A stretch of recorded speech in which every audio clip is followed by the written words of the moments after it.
முக்கியமானது உங்க வீட்டு பையன் உங்க பகுதி சார்ந்தவன், நான் எல்லா ஒன்றிய நிர்வாகிகளுக்கும் சொல்லிக்கிறது, தயவுசெய்து சால்வைகளை நிறுத்திடுங்க.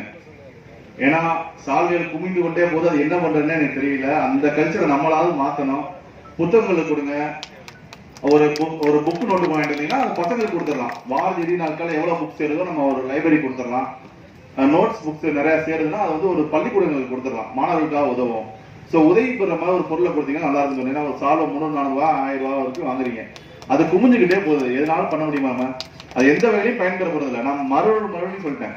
அதனால அடுத்த வாரத்துல இருந்து கோச்சிக்காதீங்க. யாராவது சால்வையோட வந்தீங்கன்னா நான் ஏத்துக்க மாட்டேன். சரிதானே? அதனால நான் பல முறை சொல்லிட்டேன். இங்க இருக்க ஒன்றிய நிர்வாகிகள் அவங்க உறுப்பினர்கிட்ட சொல்லிருங்க, ஏதாவது உபயோகமான பொருள் கொண்டு வாங்க, செடி கொண்டு வாங்க.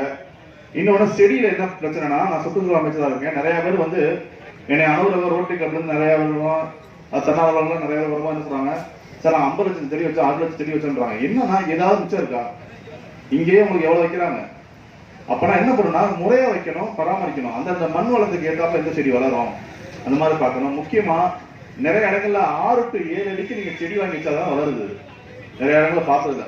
அந்த 6 அடிக்கு உள்ள செடியா நீங்க வாங்கி வைக்கணும்.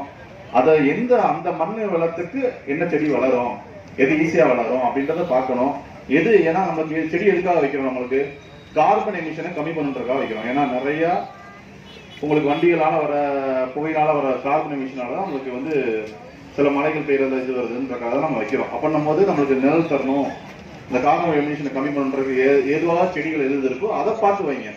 ஸோ தேர்ந்தெடுத்து நம்ம வச்சு அதை கவனிக்கணும். அடுத்து வச்சதோட சரி நம்ம மறந்துடுவோம்.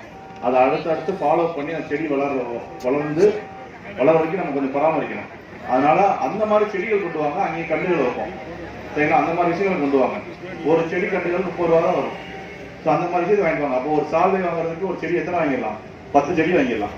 அதை உபயோகமானவங்களுக்கு கொடுக்கலாம். சரிங்களா? அந்த மாதிரி இதை ஒரு வேண்டுகோளாகவும் ஒரு கட்டளையாகவும் நம்ம திருவாரூர் சட்டமன்ற தொகுதி சார்ந்த நிர்வாகிக்கு நான் சொல்லிக்கிறேன். கண்டிப்பா ஃபாலோ பண்ணுங்க. அதே மாதிரி கூடிய விரைவில் திருவாரூர் சட்டமன்ற தொகுதி சார்ந்த கட்சி நிர்வாகிகளுக்கு பொது அறிவிப்புகள் வர வேண்டியிருக்கு. அதனால எல்லாரும் சேர்ந்து ஒன்று சேர்ந்து பயணிப்போன்றது இந்த வேலை போயிடும்.